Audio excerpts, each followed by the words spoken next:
Welcome to Samba Samba. Enjoy the video. You start by opening Chrome and making sure you are on the exact profile you want to modify. Click the circular avatar in the top right corner. This opens the profile menu.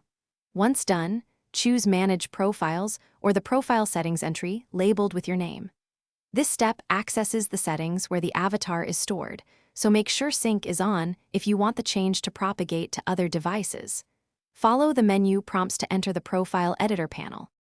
Now, click the current avatar inside the Profile Editor to reveal options. You can pick a built-in avatar or select Add Photo to upload your own image.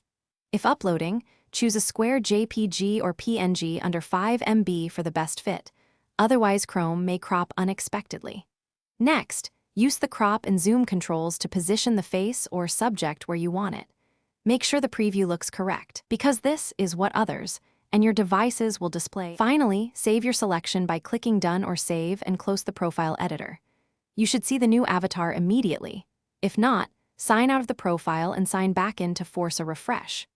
Once signed in, make sure sync is enabled so the change propagates to other devices. This can take a few minutes. If the avatar still doesn't update, clear Chrome's cache or restart the browser, because stale cache or sync delays are the most common causes of failure. Thanks for watching. Consider subscribing if we helped you.